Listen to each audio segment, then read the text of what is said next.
ॐ श्री गणेशाय नमः।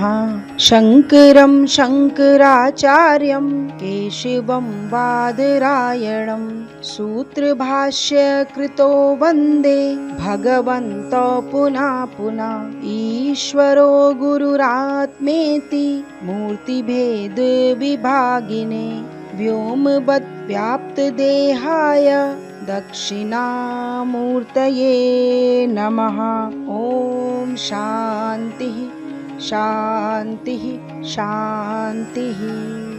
आप सभी साधकों के हृदय में विराजमान ईश्वरीय सत्ता को मेरा शत शत नमन। मित्रों, मैं ज्योति त्रिपाठी आप सबके समक्ष पुनः आचार्य शंकर द्वारा रचित ग्रंथ भज गोविंदम की व्याख्या हेतु उपस्थित हुई हूँ। अब तक हमने इस ग्रंथ के 8 श्लोकों की व्याख्या का अध्ययन किया है। आज उसी श्रृंखला में श्लोक संख्या 9 की व्याख्या होनी है। दोस्तों, आचार्य शंकर का ये ग्रंथ हम सबको जीवन में जागृत करने वाला है, ऐसा हम सब अब तक जान चुके हैं। आचार्य शंकर अपने प्रत्येक श्लोक में हमारी भ्रांतियों पर, गलतफहमियों पर, हमारी जो धारणाएं हैं जीवन के प्रति, स्वयं के प्रति, संसार के प्रति, परमात्मा के प्रति, उन सब पर चोट करने वाला है। हर कदम पर आचार्य शंकर ये बताने का प्रयास कर रहे हैं कि जीवन अमूल्य है, अनिश्चित है और क्षणिक है। किसी भी पल जीवन साथ छोड़ सकता है, इसलिए बेहतर होगा कि जागृत होकर जीवन को जिएं, विचार पूर्वक जिएं। आचार्य शंकर ने अपने हर श्लोक में जीवन की आवश्यकताओं को ध्यान में रखते हुए, इच्छाओं से मतभेद करते हुए जीवन को जीना सिखाया है। हमारी आवश्यकता के लिए लोग भी चाहिए, धन भी चाहिए, समाज भी चाहिए, संपत्ति भी चाहिए, किंतु इन्हीं सब में जीवन हमारा ना चला जाए, इस पर भी ध्यान देने को आचार्य शंकर ने बताया। दोस्तों, बचपन से लेकर आज तक हम अपनी अनेकों इच्छाओं की पूर्ति करते हैं। आप जब कभी स्वयं विचार कीजिए, अकेले में बैठकर अपने जीवन को थोड़ा सा मुड़कर देखने का प्रयास कीजिए, तो आप स्वयं देखेंगे कि न जाने कितनी इच्छाओं की हमने पूर्ति करने का प्रयास किया और हम सफल भी हुए। हमने पढ़ने लिखने की, करियर को लेके, शादी को लेके, संतान को लेके, संपत्ति को लेके, समाज में स्थान को लेके अनेकों इच्छाएं हमारे मन में उठती हैं समय के साथ साथ, और प्रभु की कृपा से काफी कुछ इच्छाओं की पूर्ति में हम सफल भी होते जाते हैं और बहुत बार महसूस करते हैं कि हम बहुत सुखी हैं। लेकिन साथ ही साथ बहुत इच्छाओं की पूर्ति के बाद भी, बहुत अच्छा पहनने के बाद, बहुत अच्छा खाने के बाद, करियर की ऊंचाई पर होने के बाद, समाज में एक स्टेटस होने के बाद भी हम दुखी भी महसूस करते हैं। तो अभिप्राय यह है कि दुख और सुख दोनों के बीच में हम झूलते हैं। यानी सुख जो है परमानेंट ठहरता नहीं, दुख बीच बीच में आता है, या दुख आता है बीच बीच में सुख ही आता है। इन दोनों के बीच में हमारा जीवन चलता है। तो हमारे अंदर फिर ऐसी चीजें उठती हैं कि आखिर ऐसी कौन सी वो स्थिति है जब हम पूर्ण रूप से सुखी अपने को पाएं, फिर हमारे अंदर ललक ना रहे, हमारे अंदर उम्मीदें ना रहें, अपेक्षा ना रहें, या हम इस बात पर ना विचार करें कि जो हमने सोचा वो हमें मिला नहीं। हमने जिनके लिए अपना जीवन निछावर कर दिया, आज वो बदल गए। जो चीजें हमारे लिए कल बहुत प्रिय होती हैं, आज हमारा उनसे मन भरता है, आज हमें उनमें प्रियता नहीं दिखाई पड़ती है, कभी स्वयं के चलते और कभी मजबूरी के चलते। जैसे मिठाई बहुत पसंद है, कभी ऐसा होता है कि खुद ही खाना छोड़ देते हैं और कभी ऐसा होता है कि डॉक्टर छुड़वा देता है। तो हमारी सुख की अनुभूति कहाँ गई? अक्सर हम लोगों के उम्र के इस पड़ाव पे लोगों को ये कहते हुए पाते हैं कि दुनिया अच्छी नहीं है, दुनिया मतलबी है, इस संसार में कोई किसी का है नहीं। जिस परिवार के लिए, जिस संतान के लिए, जिन संबंधों के लिए हम अपना सारा जीवन लगाते हैं, शरीर से भी, धन से भी, मन से भी, हम उन्हीं को पाते हैं कि वो हमसे बहुत दूर हैं। साथ रहते हैं लेकिन मन में दूरी है, मन में एक दूसरे के प्रति शिकायत है, और अक्सर तो ऐसा ही होता है कि अंत तक हम एक दूसरे को पूरी तरीके से जान ही नहीं पाते हैं। तो मन में एक बेचैनी का भाव आता है, मन में आता है कि ऐसा क्या किया हमने जो हमारे हाथ खाली हैं। हम तो बहुत सोच विचार के चले थे, बहुत चतुराई से चले थे, हमने तो ये सोचा था, ऐसा हो गया। फिर मन दुनिया से दूर भागता है और फिर तलाशता है ईश्वर के धाम को, ईश्वर के मंदिर को, सत्संग को।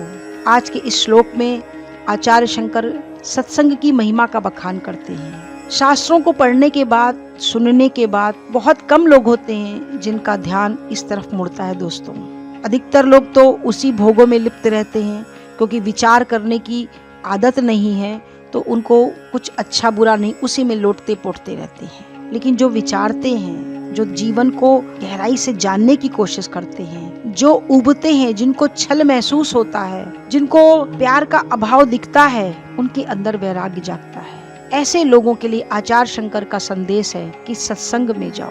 सत्संग में जाओ यानी गुरु के पास जाओ।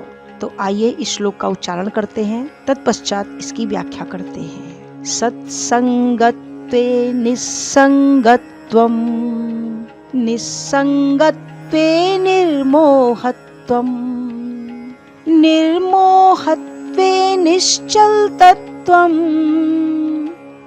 निश्चलतत्वे जीवन मुक्तिः। भज गोविंदम भज गोविंदम, गोविंदम भज मूढ़मते। मित्रों, इस श्लोक में आचार्य शंकर बता रहे हैं कि तुम अगर सत्संग में जाओगे, गुरु के पास जाओगे, तो तुम इस दुनिया से असंग होगे। और जब तुम दुनिया से असंग होगे तो तुम्हारे अंदर निर्मोह जागेगा। मोह के प्रति तुम्हारे चोट होगी और तुम मोह से छूटोगे। और जब मोह हटेगा तब तुम्हारे अंदर एक निश्चिंतता आएगी, एक दृढ़ता आएगी, निश्चल तत्व ठहरेगा। तब तुम निश्चित हो पाओगे, कहीं ठहर पाओगे, खालीपन नहीं महसूस होगा। और जब व्यक्ति निश्चल हो जाता है, अचल हो जाता है, दृढ़ हो जाता है, तब वो जीवन मुक्त हो जाता है। उसको दुनिया की चीजें प्रभावित नहीं करती हैं। लोग आते हैं जाते हैं, वो वैसे ही जीवन का व्यवहार करता है, लेकिन उसको कुछ छूता नहीं है, क्योंकि वो मोह से ग्रसित नहीं है। और जीवन मुक्ति ही इस मनुष्य शरीर का परम ध्येय। दोस्तों, मुक्ति मरने के बाद नहीं, मुक्ति जीते जी ही है। फिर ये जीवन बहुत सुखद लगता है, फिर ये संसार एक नाटकशाला लगती है। यहाँ पर जो हमने पिछले श्लोक में पढ़ा था, हम बेस्ट रोल कर पाते हैं अपने प्रत्येक रिश्तों के प्रति। हम चीजों को भोगते भी हैं और चिपकते भी नहीं हैं। हमारे अंदर दुख और सुख से हम परे हो जाते हैं। ना हमको सुख बहुत उत्तेजित कर पाता है और ना बहुत दुख हमको दुखी कर पाता है। दुख आता है और चला जाता है, हम दुखी नहीं होते। यही है जीवन मुक्ति। दोस्तों, जीवन में संगति का बड़ा महत्व है, ये हम सब जानते हैं। हम जैसी संगत में रहते हैं वैसे ही हमारे विचार बनते हैं, और जैसे हमारे विचार बनते हैं वैसे ही हमारा स्वभाव होता है, और जो हमारा स्वभाव होता है हम वैसे ही कर्म करते हैं। या कहिए हमारे विचारों से हमारे कर्म होते हैं, और हमारे कर्म ही हमारा स्वभाव बनते हैं, और फिर वही स्वभाव हमारा व्यक्तित्व बन जाता है, और हम उसी व्यक्तित्व से पहचाने जाते हैं। व्यक्तित्व का मतलब क्या? कोई व्यक्ति का व्यक्तित्व यानी उस व्यक्ति के द्वारा जो चीजें व्यक्त की जाए, यानी हम अपने कर्मों के द्वारा जिस आचरण को व्यक्त करते हैं वही हमारा व्यक्तित्व है। तो मित्रों, सत्य की अगर हम संगति करेंगे तो क्या प्राप्त होगा, इस सुख की कोई कल्पना भी नहीं कर सकता।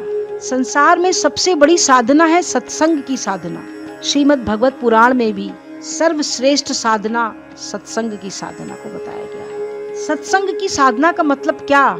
जो हमने समझा है, जो हमने जाना है, उसमें क्या गलत है और क्या सही, इस पर विचार, इस पर चिंतन, ये है सत्संग। खाली ढोलक, मजीरा, भजन, गाना यही नहीं है। ये अपनी जगह सही है, ये अपनी जगह भी ये भी सही है, ये गलत नहीं है। लेकिन जीवन को जीना कैसे है? हम जिसे देख रहे हैं, जिसे जो समझ रहे हैं, वो वैसा है भी? क्या सही है, क्या गलत है, इस पर चोट करता है सत्संग। जब हम सत्संग के प्राप्ति हेतु गुरु के समक्ष पहुंचते हैं, गुरु मतलब क्या? गुरु मतलब जो हमारे भ्रम को दूर करे, जो हमारी गलत धारणाओं पे चोट करे, वही गुरु है। गुरु का शाब्दिक अर्थ गुरु, अंधकार से प्रकाश की ओर ले जाना। सत्संग में गुरु हमें यही बताते हैं कि तुमने जिन चीजों को अपना मान रखा है वो क्या तुम्हारा है? तुम्हारा है क्या, ये तो जान लो, फिर तो अपनाओ, फिर तो इकट्ठा करो, फिर संग्रह करो। तुम जिन चीजों को गलत समझ रहे हो वो गलत है भी कि नहीं? दोस्तों, सबसे बड़ी आध्यात्मिक साधना यही है कि हम अपने प्रति जो धारणाएं हैं सबसे पहले उसको जानें। हमने स्वयं के प्रति सबसे बड़ी और गलत धारणा पाल रखी है कि हम बॉडी हैं। जब हम अपने को बॉडी समझते हैं, शरीर समझते हैं, तभी सारे दुखों की प्रारंभ होता है। वो कहिए कैसे?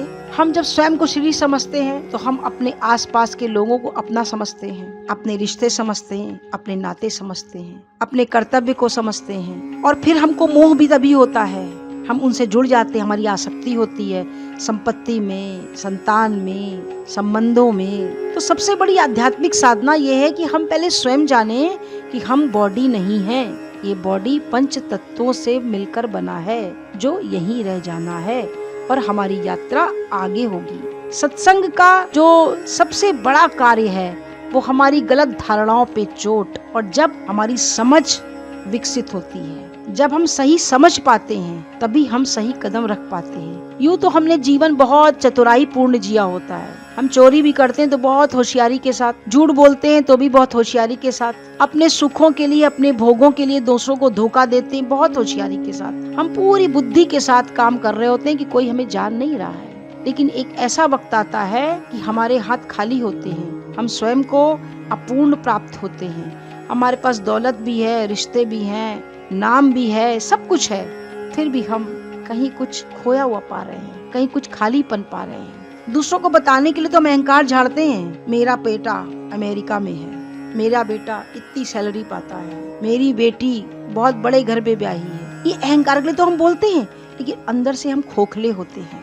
तो जब तक हम स्वयं को बॉडी मानेंगे, ये सारी चीजें हमारे साथ होती रहेंगी, क्योंकि हम जब बॉडी मानेंगे तो जितना हमारे आसपास है हम उससे जुड़े रहेंगे। तो हमारे लिए सत्संग वो स्थान है, वो जगह है, वो साधना है जो हमें जीवन का सही रूप दिखाती है। वो हम सत्संग में हम स्वयं से मिलते हैं गुरु के माध्यम से, क्योंकि शास्त्र तो बहुत कुछ कहते हैं। शास्त्र तो कभी सेवा की बात करते हैं कि समाज की सेवा करो, कभी जप की बात करते हैं, कभी तप की बात करते हैं, कभी ध्यान की बात करते हैं। गुरु ही हमें बताता है कि जंगल में कौन सा पौधा तुम्हारे किस लायक है, कौन सा व्यक्ति किस गलत फहमी में फंसा है, ये गुरु ही हमें बताता है। गुरु ही हमें बताता है कि तुम्हारे दुखों का कारण भी तुम ही हो, तुम्हारे सुखों का कारण भी तुम सुखी हो, तुम ही हो। तुम अपने दुख का कारण दूसरे में ढूंढ रहे हो, यही सबसे बड़ी गलत धारणा है। इसको पहले ठीक करो। दूसरों को सुधारना हमारी साधना हो जाती है जब तक हम दूसरों को गलत समझते हैं। हम अपने अहंकार में अपनी जिद में पड़े रहते हैं और हम दूसरों को बदलने की सोचते हैं, उनसे उम्मीद लगाते हैं कि वो बदल जाए, वो ठीक हो जाए। हम स्वयं के प्रति नहीं सोचते, जबकि सत्य क्या है, हमें स्वयं को ठीक करना है। सबसे बड़ी साधना है स्वयं को ठीक करना, और सत्संग में इसी सुधार की बात की जाती है। तब हम बाहरमुखी से अंतर्मुखी होते हैं, तब हम खुद की गलतियों को, खुद की गलत समझ को हमारा ध्यान जाता है। हम अपनी इच्छाओं के प्रति तब देखते कि ये मेरी इच्छा है, मैं अपनी इच्छा उसके ऊपर लाद रहा हूँ, तब मुझे दिखता है ये मेरी इच्छा है।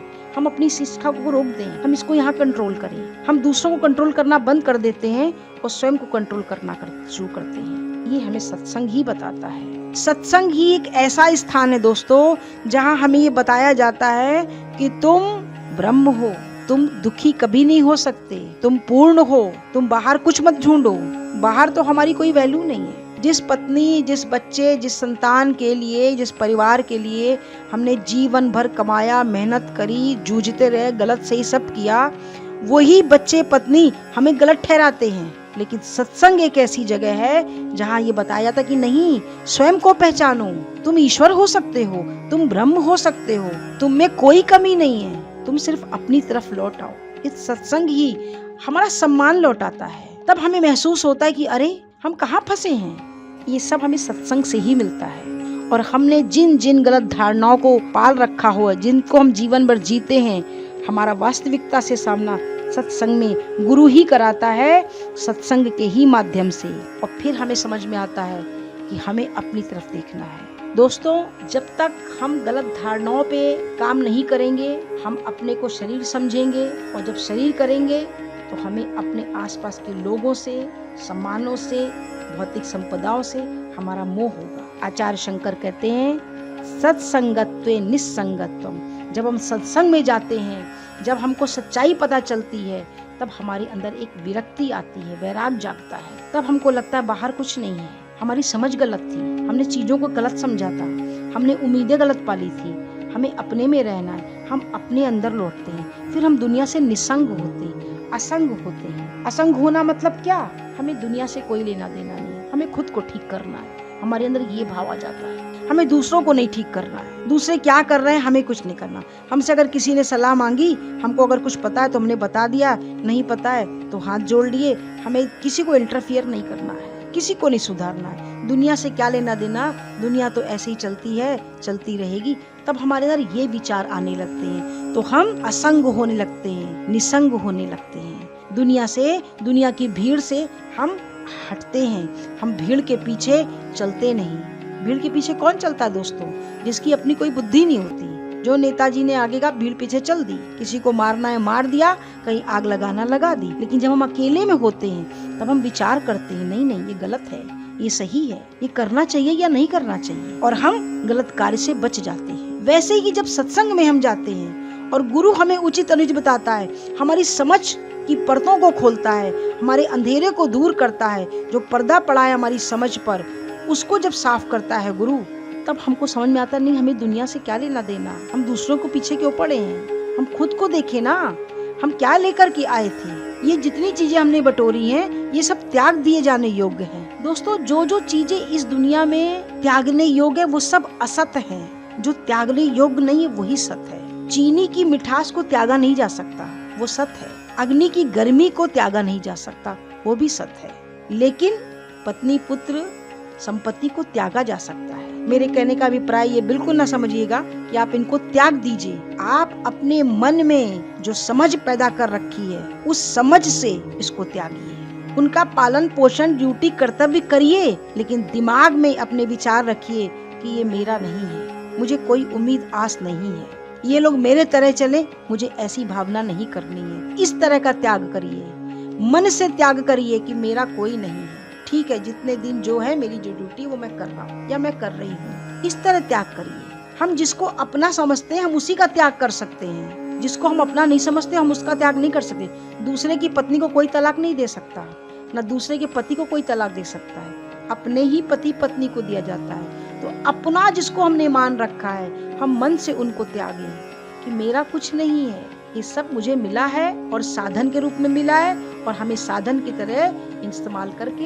अपनी यात्रा को आगे बढ़ाना है। और ये सारी समझ दोस्तों सत्संग से ही आती है। और जब सत्संग में हमारी अंदर ये समझ डेवलप करती है, ये समझ हमारी उठती है, तब हमें समझ में आता है कि बाहर नहीं कुछ रखा है, दुनिया में कुछ नहीं है। और धीरे धीरे हम अपने अंदर की ओर आते हैं और हमें तब शांति, जब हमारी उम्मीद किसी से नहीं होगी तो निश्चित रूप से हमें क्रोध नहीं आएगा।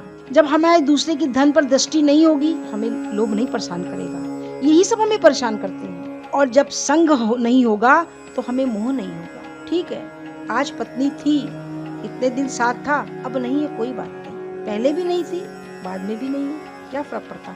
मोह से बचेंगे। ये संतान मेरे जैसी क्यों नहीं। दोस्तों मोह का मतलब है क्या? मोह का मतलब है कि हम भूतकाल को वर्तमान में यही रहे, जो कल था वही आज रहे, भूतकाल वर्तमान में भी बना रहे, यही मोह है। दूसरा, वर्तमान हमेशा बना रहे। आप इन लाइनों पर विचार कीजिएगा, यही मोह है। जो कल मुझे बहुत प्यार करता था, आज वो मुझे क्यों प्यार नहीं कर रहा, आज भी वो मुझे वैसा ही प्यार करे। कल मेरा इस घर में शासन चलता था, आज मैं बूढ़ा हुआ, आज क्यों नहीं चल रहा। तो हम भूतकाल को वर्तमान में भी बनाए रखना चाहते हैं, जबकि हम आपको बता चुके हैं कि जीवन परिवर्तनशील है, अवस्थाएं परिवर्तनशील है, हमारी प्राथमिकताएं परिवर्तनशील है, हमारी वृत्तियां परिवर्तनशील है। कुछ कल जैसा आज होगा ही नहीं। हम जो सोचते हैं वही ठीक है, उसमें कोई परिवर्तन ना हो, ये सबसे बड़ा मोह है। दोस्तों परिवर्तन को स्वीकार करना सबसे बड़ी साधना कही जा सकती है। परिवर्तन को स्वीकार करना, हम अपने ऊपर बहुत बड़ा उपकार करेंगे अगर हम परिवर्तन को स्वीकारेंगे। तो जब ऐसी धारणाएं, ऐसी समझ हमारे अंदर आएगी तो हम धीरे धीरे अपनी ओर मुड़ेंगे। आचार्य शंकर कहते हैं सत्संग हमारे लिए बहुत जरूरी है। दोस्तों एक ऐसा गिलास जिसमें मिट्टी भरा पानी रखा है, मिट्टी से सना हुआ पानी रखा है, अगर आप उसमें लगातार साफ पानी डालते जाएं तो धीरे धीरे वो गंदा पानी भी स्वच्छ हो जाएगा।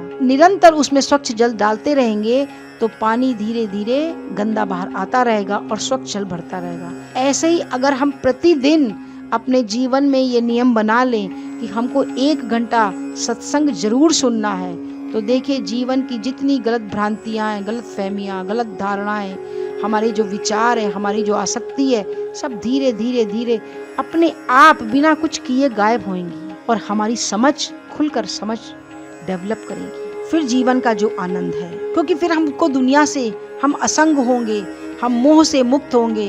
जब हम असंग होंगे, दुनिया से लेना देना नहीं, मोह में हम पड़े नहीं, हमें कोई आसक्ति नहीं, तो फिर तो हम एक निश्चिंतता पर पहुंच जाएंगे, एक निश्चल तत्व, एक दृढ़ता आ जाएगी, अपने आप में एक पूर्णता महसूस होगी। हमें फिर खुश होने के लिए बाहरी साधनों की जरूरत नहीं पड़ेगी।